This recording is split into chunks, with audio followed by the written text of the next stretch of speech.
This is about lining this motor up. You have to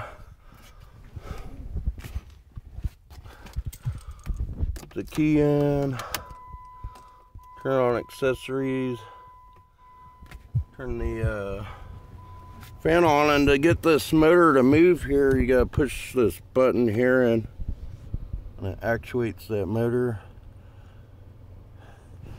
And you gotta hold it in place.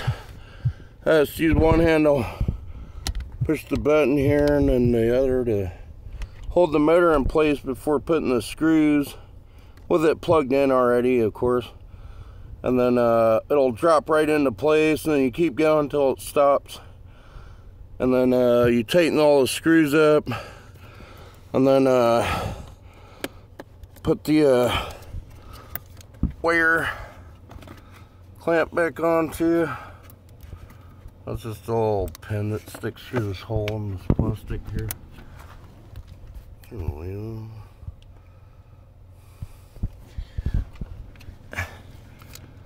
Goes right there.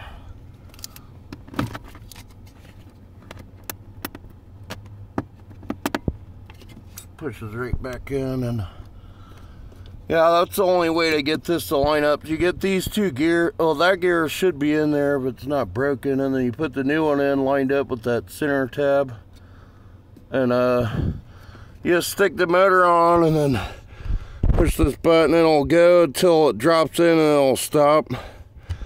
And then once it stops, you just put these three T-star 20 screws in, tighten them snug. Put all the wiring, make sure the wire is plugged in first, of course, before you try putting the motor, lining the motor up with the star pattern with the flat side on the gear inside, with this shaft on the motor. Make sure you put your wiring clamp back, and then you could shut it off and put the glove box back in. It's just two tabs, one there and one here. The reverse is how to take it apart. One tab, or one hinge there, one hinge there, and you where you shut it, you gotta grab this little arm on a shock.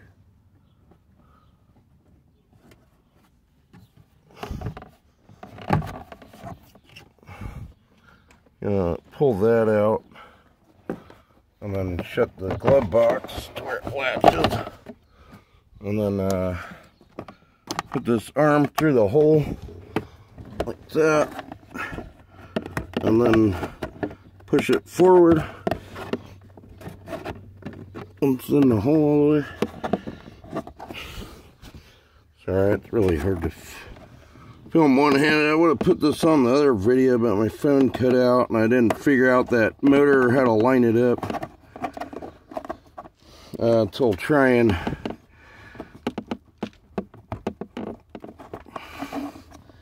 Got it wrong. I guess I'm about to take it back out and line that up first. Is that right? I guess that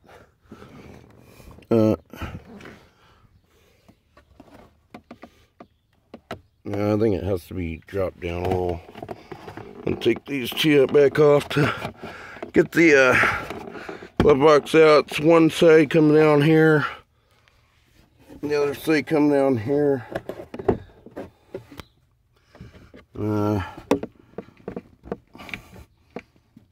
Once you got it like that, try to zoom down. One there and there. When you got those down past it, should be able to get this shock absorber like thing on and off.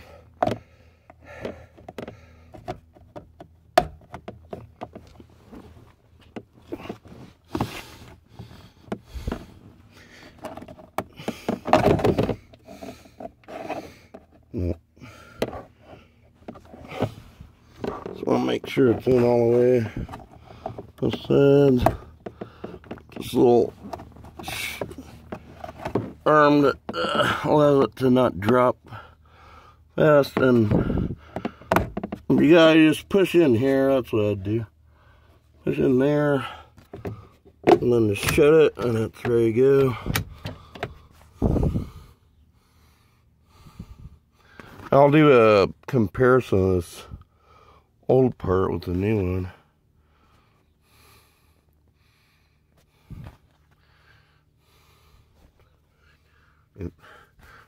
Okay, I got it all back together.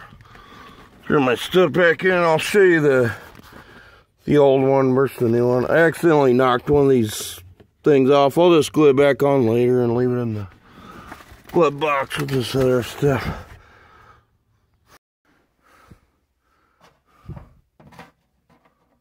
Here's the new gear.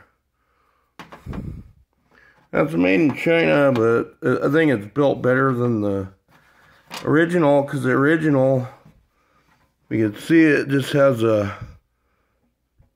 two spots. Well, this other piece is missing, but it's like that side there.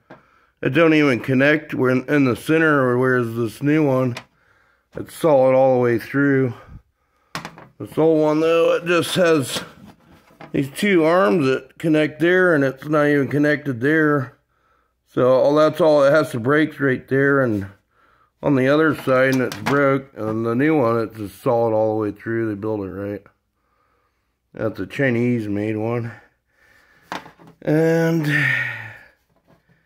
here's the parts number. If I can focus.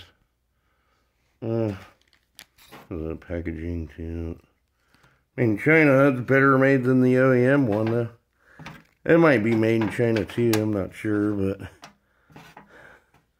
it says, not sure, but it is definitely a weaker design. I don't know why they didn't make it plastic all the way like this other one. It's plastic all the way.